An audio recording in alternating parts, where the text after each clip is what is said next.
Cinema के जगत में हॉरर एक ऐसा जेनर है जिसमें अभी भी बहुत उम्मीदें तलाशी जानी बाकी हैं। अचानक किसी मूवमेंट के साथ तेज साउंड का आना, शीशे में अचानक किसी साए का प्रकट होना और कमरे में रखे सामान का अपने आप हिलने लगना जैसे चीज़ें दर्शक पिछले काफ़ी वक्त से देखते आ रहे हैं। धर्मा प्रोडक्शन ने पहली बार हॉरर फिल्म में कदम रखा और साथ ही विकी कौशल भी अपने पहली हॉरर फिल्म भूत द हॉन्टेड शिप में काम किए। आज से तकरीबन 17 साल पहले रिलीज हुई राम गोपाल वर्मा जी के भूत को भारतीय सिनेमा के यादगार हॉरर फिल्मों में गिना जाता है। इसलिए जब सालों बाद धर्मा प्रोडक्शन जैसा बड़ा बैनर हाउस विकी कौशल जैसे समर्थ कलाकार के साथ इसी टाइटल से कोई दूसरा फिल्म लाते हैं तो बतौर दर्शक आप उस फिल्म के ऊपर बहुत उम्मीद लगा के बैठते हैं।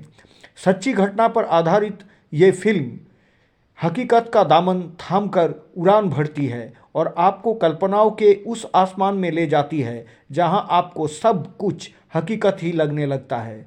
एक हॉरर फिल्म के सामने दो सबसे बड़ी चुनौतियां होती है। पहली ये कि फिल्म आपको डरा पाए और दूसरी ये कि आपको वो फिल्म बोर या बोझिल नहीं लगे। विकी कौशल की ये फिल्म भूत द हंटेड शिप में ये दोनों ही पहलू बखूबी मौजूद है।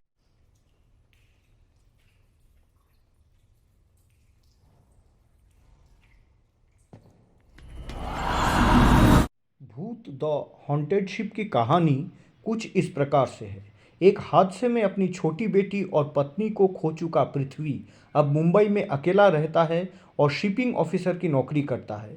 पृथ्वी खुद को अपनी पत्नी और बेटी के मौत का जिम्मेदार मानता है, इसलिए उसमें इस बात का मलाल हमेशा बना हुआ है।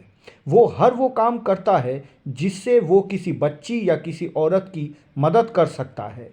पृथ्वी के दिमाग पर यह ट्रॉमा इस हद तक है कि उसे अपनी पत्नी और बेटी दिखाई देती है। वो डॉक्टर से अपने हेलुसिनेशन का इलाज तो करवा रहा है, लेकिन दवाइयाँ नहीं लेता है ताकि उसकी पत्नी और उसकी बेटी उसे हमेशा ऐसे ही नज़र आते रहे।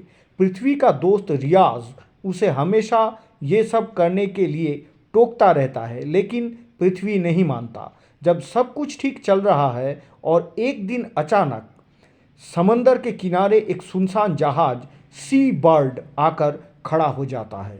सी बर्ड के बारे में तमाम किस्से हैं। इस जहाज के अचानक समंदर किनारे यूं आ जाने से मुंबई की जनता में खलबली मच जाती है। लिहाजा पृथ्वी की कंपनी पर इस जहाज को वहां से हटाने का दबाव बढ़ जाता है। जिम्मेदारी पृथ्वी पर आती है और वो जब जहाज का मुआयना करने जाता है तो उसके साथ तमाम अजीब चीज़ें होना शुरू हो जाती है। पृथ्वी जब थोड़ी जांच पड़ताल करता है तो उसके सामने आती है रोंगटे खड़े कर देने वाली एक पहेली, जिसे वो सुलझाने में लग जाता है। पहेली के सुलझाने के साथ साथ सुलझना शुरू होती है वो कहानी जो आपको बांध कर रखती है। कहा जा सकता है कि कॉन्सेप्ट नया है, इस फिल्म के जो सब्जेक्ट है वो भी नया है। फिल्म के बीच बीच में छोटे छोटे हंसी मजाक के कुछ सीक्वेंस है जो कहानी को बहुत बोझिल या बोर होने से रोकते हैं। सी बर्ड का वो सीक्रेट या खुफिया राज क्या है जो लोगों की जान ले रहा है? क्या विकी कौशल का इस जहाज से कोई पुराना कनेक्शन है? क्या इस हॉन्टेड शिप का प्रेतात्मा विकी कौशल की जान लेना चाहता है या उसे जान देता है? ये फिल्म की कहानी है। जिसे तुम देख रहे हो ये तुम्हारा हेलुसिनेशन नहीं है, बल्कि एक बुरा सा है। इसमें कोई शक नहीं कि फिल्म का पहला डरावना सीन मुंह से चीख निकालने पर मजबूर कर देता है। हॉरर फिल्मों के सशक्त बनाने के लिए जिस तरह के कंप्यूटर ग्राफिक्स का इस्तेमाल किया गया है वो उच्च गुणवत्ता के हैं। विकी कौशल की निजी जिंदगी का पहलू आमिर खान की तलाश फिल्म की याद दिलाता है। इसमें कोई दो राय नहीं कि फिल्म के कुछ दृश्य अच्छे खासे डरावने हैं। बैकग्राउंड म्यूजिक ने डर बढ़ाने में अच्छा साथ दिया। फिल्म में विकी कौशल का अभिनय तो कमाल का है पृथ्वी के किरदार पर, और कहा जा सकता है कि उन्होंने एक बार फिर से खुद को एक अच्छे अभिनेता के तौर पर साबित किया है। भूमि पेडनेकर और आशुतोष राणा का रोल भी छोटा है, लेकिन उन्होंने अपना काम बखूबी किया। हॉरर फिल्म है, इसलिए ये सवाल आना जाहिर है कि क्या ये फिल्म आपको डरा पाती है, तो इसका जवाब हाँ ही है।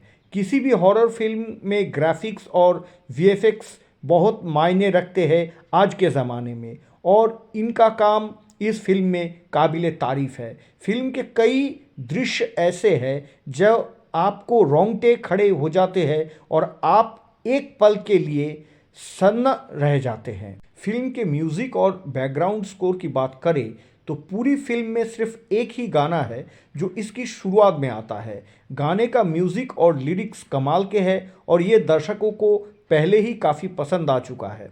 जहाँ तक बात है फिल्म के बैकग्राउंड स्कोर की, जो किसी भी हॉरर फिल्म में काफ़ी महत्वपूर्ण होता है, तो कहा जा सकता है कि ये आपको प्रभावित कर ले जाता है। ये इम्प्रेसिव बैकग्राउंड म्यूज़िक है, बारीक चीज़ों का ध्यान रखा गया है और क्रिएटिव लेवल पर चीज़ इम्प्रेसिव है।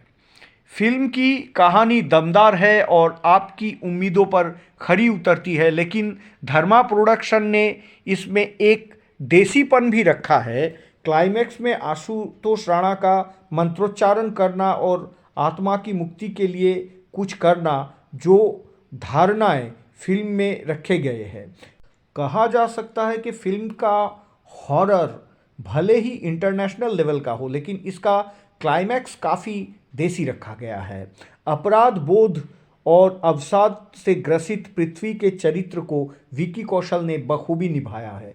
डर और हैरत के दृश्य में भी वे अच्छे लगे हैं। मेहमान कलाकार या गेस्ट अपीयरेंस के रूप में भूमि याद रह जाती है, मगर आशुतोष राणा जैसे सशक्त अभिनेता की भूमिका को सही तरीके से विकसित नहीं किया गया या डेवलप नहीं किया गया है।